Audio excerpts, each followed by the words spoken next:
Well, it all started innocently enough. You'll recall that last time we looked at the whole pedal board, I was wondering whether the pedals I'd had at that time would all be able to fit onto the board, and it looks something like this. But alas, things caught my attention and I decided to make a few additions. I got a JHS Bonsai, a full-tone Deja Vibe, an Atlas compressor, can't go through the 90s without a compressor, and then most recently the Lex by Strymon. So the question now is, can I fit these extra 4 on the pedal board that I have, which is the Pedaltrain 24 Novo? Well, let's see if we can do it.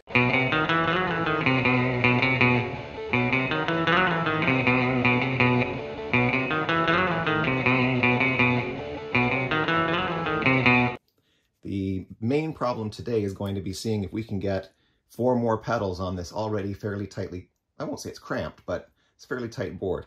It'll appear a lot tighter when we put 4 more on here. And we're going to have to also think about things like sequencing. And I think what I want to do is keep the overdrive pedals together in here after the phaser. The Deja Vibe should go up front. I'd like to put the compressor on fairly early in the chain, probably just after the equalizer, but possibly before. Then finally the Lex, I want to leave that up here in the modulation section. All right, so here's my thinking on this. There's a few things I've learned. First, about just the physical shapes of the pedals, where the switches are, etc. When you're trying to, you know, hit a button, you don't want to also be adjusting the buttons on another pedal. So in other words, you want to keep these buttons, these push buttons, away from the knobs if you can, just to avoid as much as possible the likelihood that you're going to, you know, turn a knob that you didn't want to turn. The other thing is that with these Boss pedals, this is something I do not like. They've angled the pedal here where the buttons, where the push buttons are, presumably because they think, you know, you're going to be rocking with your foot from heel to toe, and you're going to want to be able to push those buttons. I think a better design would actually to put them on a flat surface, even if this is a tall pedal.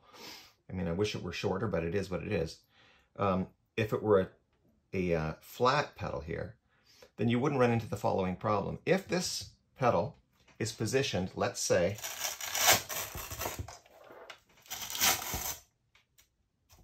like this, you should be able to see the problem immediately. I've got these knobs here.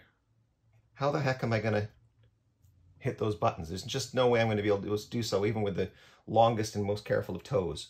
So just the physical arrangement of these pedals dictates to a certain extent where I can afford to put them, where I can practically use them, you know. For that reason, I thought that these Boss pedals are probably best used because of their push button arrangement being on an angle. You can see that. Okay. Because they're on that angle, they're probably best placed with nothing in front of them. You know, no knobs to hide behind. They should be right up front. And so this is why I've decided to put the Boss pedals at the front of the pedal board. And I'll have to wiggle these into shape and wiggle them into place. But the point is, I still want these push buttons to be accessible without turning any other knobs that are below it. So I've put the cabinet emulator here and the equalizer over here. Now think about the equalizer for a second. This is a particularly tricky thing because you have 11 sliders on it, and how easy it is to move them. I mean, they don't lock in place or anything. And so you want to have some good space between these sliders and any buttons that are up above it. And so you might say, well, this looks like a waste of space here, McKeever, and perhaps it is in some ways. And perhaps this, you know, could be put up here, up in the corner where nothing's likely to touch the sliders. However, I'm trying also to deal with, you know, how much cable do I really want to use? I can put things in a nice order so that this one feeds into this one, feeds into this one, and minimize the length of the cables that I use each time. That's fine. And there are reasons to do that, which we'll talk about in another video, basically relating to tone. But it seems to me sufficient a sufficient compromise to create this space here so that my foot has no reason to be touching these sliders, and I can still access the on-off buttons down here and hit the on-off buttons for the reverb up here. So I've left this space predominantly because I don't want these things to be knocked by my foot. That doesn't mean that this equalizer is going to be the first in the chain. It's not. First in the chain is actually going to be the Twin Bender, followed by the Deja Vibe, followed by the equalizer. And that means, of course, I'm having to introduce from here to here a fairly long cable. I don't even know if I've got one long enough to do that. Sorry, from there to there, because I'm going into the compressor after I leave the equalizer. But that's easily a 12-inch cord. So will I make it? I don't know. We'll have to see once I start hooking these up. Some of them have some cords still plugged into them just from before. They're not currently wired in any particular way, so you can ignore the wires for the time being. But I've managed to get, you know, the two big Boss pedals in the corners. I think that's probably the best place for them. I've put the overdrives together. This is what some people like to call a transparent overdrive. This, on the other hand, is more likely to push some of the mid-range. And, you know, it depends on what sound you're looking for. I left them both on the board because I really don't have enough experience with either one of these pedals to have a preference yet. And I wanted to fiddle around with them. I mean, this one's got a whole range of different kinds of tube screamer circuits that you can use. And, you know, that's going to take a while to learn. From the amplifier, I haven't yet switched it so that I go from the flanger into the amplifier. I might just for the time being leave it so that the amplifier goes into the flanger and so all these modulation pedals up here. The micro pitch delay, I had it wired up so the signal went from the amplifier to the flanger to the micro pitch. That probably will still be the way I go. It doesn't matter to me much whether I put the Strymon Lex, which is the Leslie cabinet emulator, next, or the chorus. I'm almost certainly never to have both of them on at the same time. And then I liked where the echo and the reverb are. They should, and normally will be preferred to be end of the signal chain. So it's the last thing that happens. You've got this sound that you want to then echo through the canyons and perhaps reverberate through the room. So that's the idea. I think I'm going to see if I can get this to work. No, the other thing was, of course, what to do with, you know, I had this Empress pedal here, sorry, this, the Atlas pedal here, and it was not fitting anywhere very comfortably when I had the equalizer over here.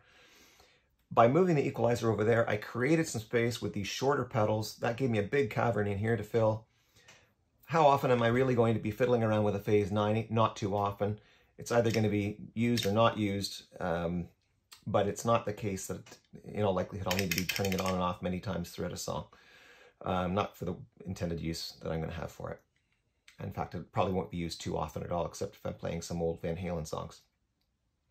The compressor, more of an always-on type thing anyway. There might be circumstances where I want to turn it off, or I want to change the compressor to a different... there's like 6 different compressors in this box, so I might need to do that. Or I might just, you know, lean over and change the settings. If I wanted to do something more pronounced, like the guitar in The Fix or in a lot of the Police songs. I think these buttons are far enough away from the knobs on these 3 pedals that I'll get away with it. I think I'm dexterous enough with my toes, my shoes, to get these buttons pushed without messing these up too badly. And even if I did, they're overdrive pedals. It's not like I'm going to get a lot of weird modulation as a result of turning up the gain on something or turning on the fuzz pedal. I can always just click it off again. So I think this is probably a good place to put those 2 pedals. The consequences of accidentally hitting these knobs is minimal, and I'm not likely to break off, you know, sliders or anything like that on as I would if I'd put this equalizer into some more active area on the board. So this is the way I think I'm going to set it up. I'm not going to move to the task of seeing if I can wire it up. I do have sufficient jumpers. Whether all of them are long enough, that's another matter. But let's give it a go. I'm pretty much sure I'm going to have to snip the zip ties that I used to hold all the power cables in place, because now the power cables are going to be going to different places. Remember, some of them, like the EVH flanger, use an 18 volt instead of a 9 volt input. So I especially marked those wires that are used for the higher input pedals.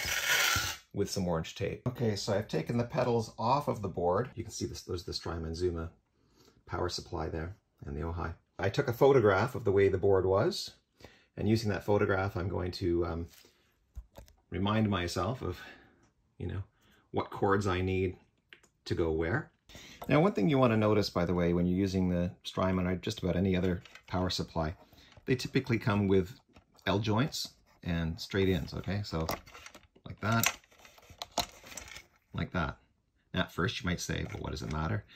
Which one I use? The answer is that this sort of end, obviously, is a lot longer and gets in the way a lot more than something like this, which, you know, you plug it into the effect pedal and it's just this tiny little end, tiny little black part that's sticking out. These are the parts that you want to put into the pedal. These longer ones are the ones that you want to put into the back of the Strymon. The exception is, and we've seen this in an earlier video, when you get into a tight space like this, where I have, you know, the Ojai sitting more or less into the board, right? It's low down. And so there's no space between here and here in the Pedaltrain board. At least I don't think there's enough. We'll have to double check that to get a straight end into the unit without perhaps damaging the wire right there. So again, every rule has an exception. The exception here being you may find that the Ojai or whatever power supply you have is located within the board in such a way as it's just not possible to use one of the long ends. So we're going to replace any cable that used to be plugged in, or the L bracket in there. We're going to replace it so it goes, at least from the Strymon Zuma, but the long end goes in back here. We've got lots of room. And you'll recall also, by the way, to make sure that if you're using a Strymon unit or a unit that allows you to change the voltage, that you use the correct cable to the correct pedal. You'll see here, I've got this switch here set to 18 volts, and that's because that output is going to be the one that feeds the MXR flanger, which requires 18 volts. So here's another useful observation. These are the power cables that came with the Ojai. Okay, and you remember I said that the Ojai, because of where it's located, I have to use the L-shaped input there. Well, as it turns out, the 5 cables that come with the Ojai have bent ends at both ends. So whether you're talking the end that goes into the pedal or the end that goes into the Ojai, you've got an L joint. So that's not a problem. So you're going to get enough L joints to deal with your Ojai, even if you're sunken into the board like mine is. And then you'll see over here, I've replaced any L jointed ones with straight. I've got to find one more straight jack, but I'm pretty sure I have it. And then we'll start organizing these. Now, these Ojai cables, they're all the same length, but that's not the case with respect to the Zuma. The Zuma comes with 6 that are the same length, but 3 that are almost double the length of the first 6. So you want to make sure that when you're choosing which of the cables to feed to where on your board, let the longest cables be allocated to, you know, furthest away. So we're going to focus on putting the longest cables toward the bottom left of the top side of the board. At a progress report, I've had to reverse everything I just did because what I tried to do was go row by row, tape each end in place on the board with some Scotch tape, roughly where the pedal input is. I put the pedal on there just to line it up and take the pedal back off. I didn't want all the weight sitting on the pedals. However, it's not going to really work. What ended up happening was, after hooking up these 5 Ojai inputs to the 5 pedals that were on the top row, I then moved to these 3 here, which are regular 9 volts, fed those out to the second row. That was all fine. Then I had, excuse me, I had these ones here left, and they would not reach to the input on the IR200. So the smarter thing is going to have to be, even with those long cables that you get with the 3 long ones that you get with the Strymon Zuma, I'm going to move the Ojai, and because I've only got it Velcroed to the board, I can take the Ojai and move it to this end of the board, put it in on that corner, and that'll mean that these cables are closer to things that are down this end. So I won't be trying to feed everything from the opposite end, kitty corner. That's what we're going to do for now, see how it works. I'm also going to use the approach of actually putting the pedals on the front of the board and turning the whole board upside down if I need to, but minimizing that by putting the cables through from the back. I know I'm going to have to change the location. For example, some might have to come in down here, some might have to go through up there, but for now, I'm just going to put them all through, both for the Zuma and the Ojai, and then assign to each cable the pedal that needs to be assigned to it, because, you know, as I say, some pedals are further away, some pedals are closer up. The ones that are closer, we can use the shorter leads. The ones that are longer, we've got 3 leads that are longer. We can make those reach. All right, so I've pulled all my wires through to the front side of the board, both from the Ojai and the Zuma. The Ojai I've moved over to this corner so that pedals on this side of the board don't have to receive cable from that corner. With all of these power cables exposed, I'm going to turn the board back over. I've decided probably the best way to do this, most practical, at least with my tools, is to you know, start putting the pedals on, perhaps starting with the top row. In fact, I probably should start with the row furthest away so that we use the longest cables to get to those, then put the second row and the third row on. So let's get to work on that. Okay, 2 things to note here. I'm moving the pedals this way so that the power adapter can hang directly off. If the pedal were moved, let's say, so that these all lined up, then, for example, the Deja Vibe, I'd have to pull it this way. So here I am lined up along the bottom. Might look neat that way, except now I've got a cord that cannot just hang straight into the hole. So to the extent possible, I don't want to have this cord lying along the top of this bar. It's going to get under pedals and etc. So instead of having it that way, I line it up so that the cord can fall off into oblivion, into this space here. Looking down on the board, this is the backside of the Zuma. This is the backside of the Ojai.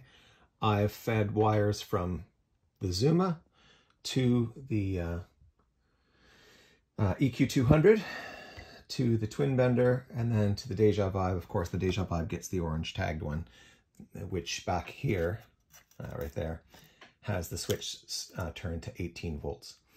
Now, that leaves me with 2 shorter cables, and I think those should probably go to whatever goes right here on the board. So I'm going to leave those right here. And then I've got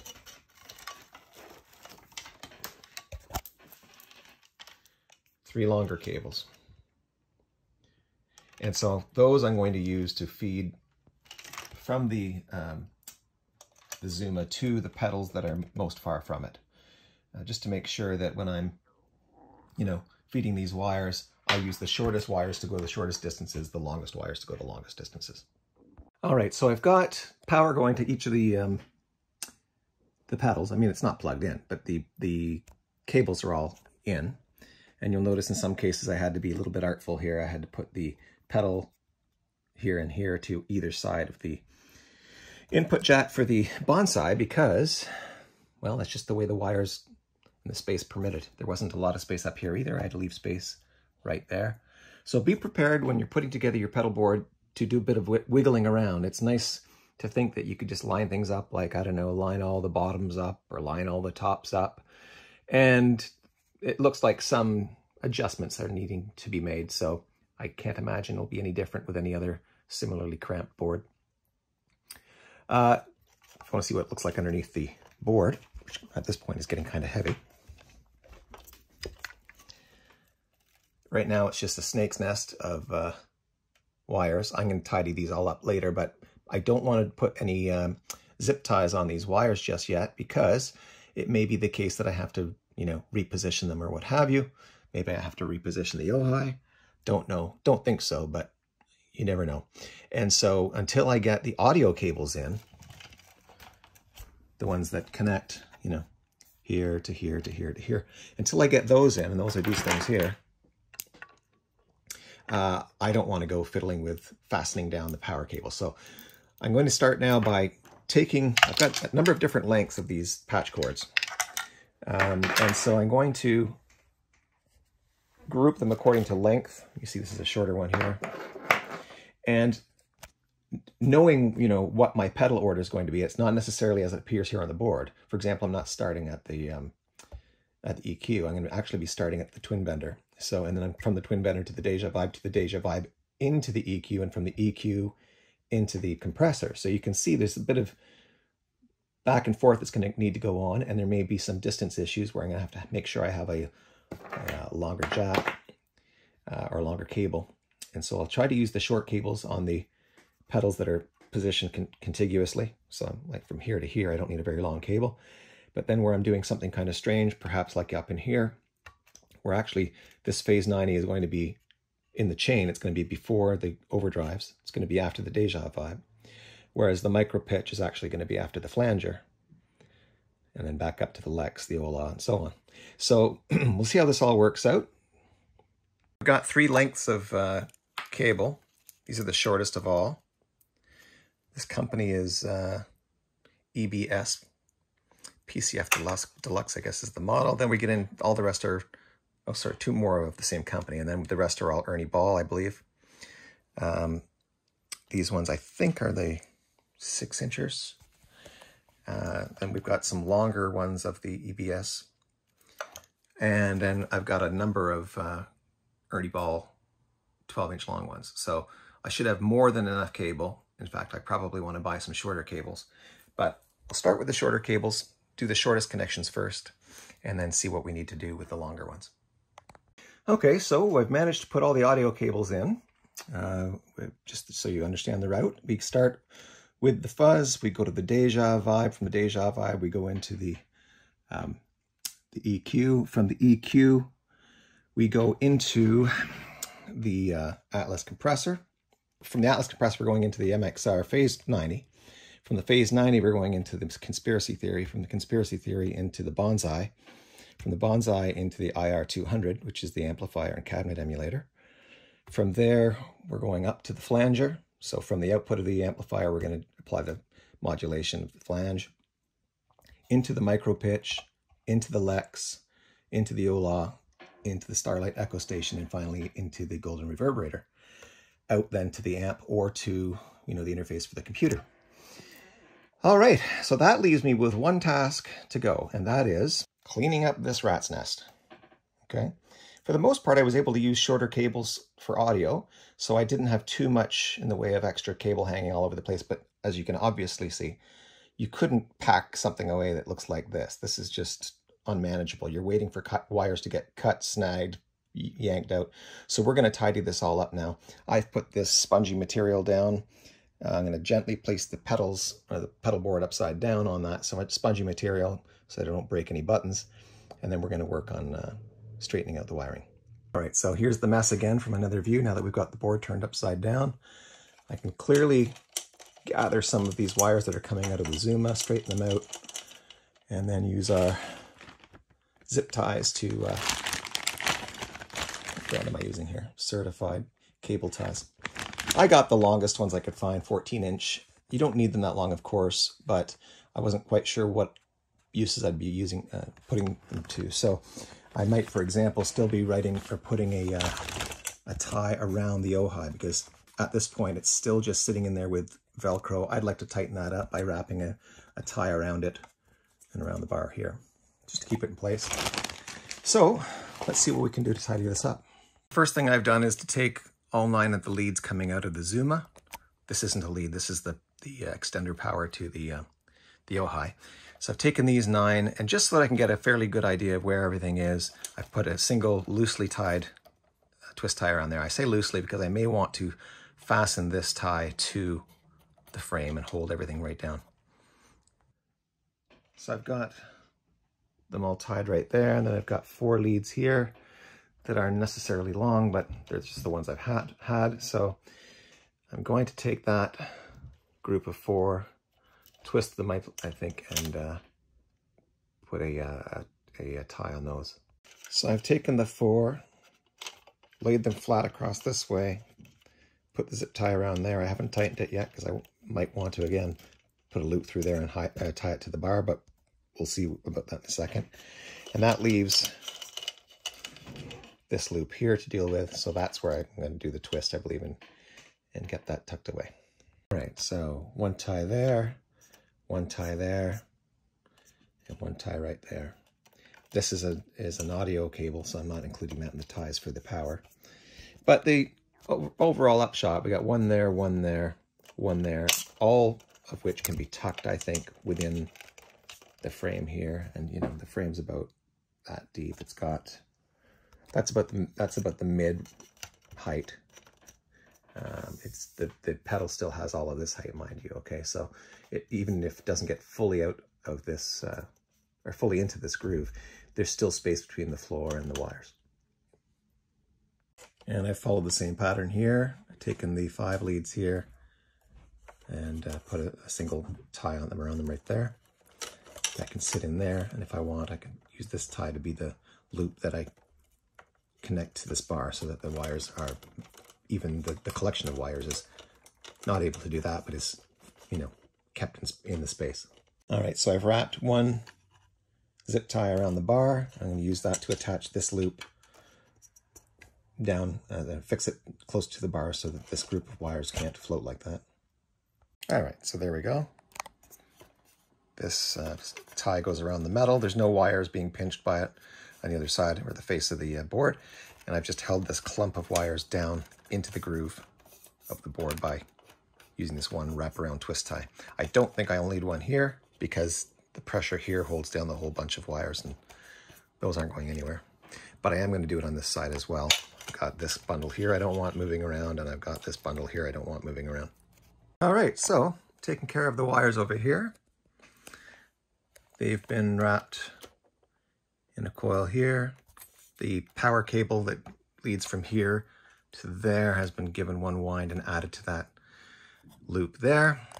This whole mess is being held in place by this zip tie that goes around the metal and then around all the wires that holds them down into that groove. I've put a zip tie here that makes sure that the O-high is going nowhere, even though I do have this Velcro. It's just that much more solid now with the zip tie around it. And over on this end, of course, the zip tie here, zip tie there for the big loops, a loop around, hold all the wires into the groove, and the same over here. Just a zip tie to hold these wires into that groove. Now, this is not a power cable, but it's such a short cable. It's not like that's it. That's the full extent of it. Same thing over here. There's one little cable. I'm not too concerned about those. I don't think I'm going to tie them down unless they become a problem, because they're actually, you know, this loop is not, it's not so long as to fall below the level of the board. So I think we're okay. Not bad. And here's the view from the top.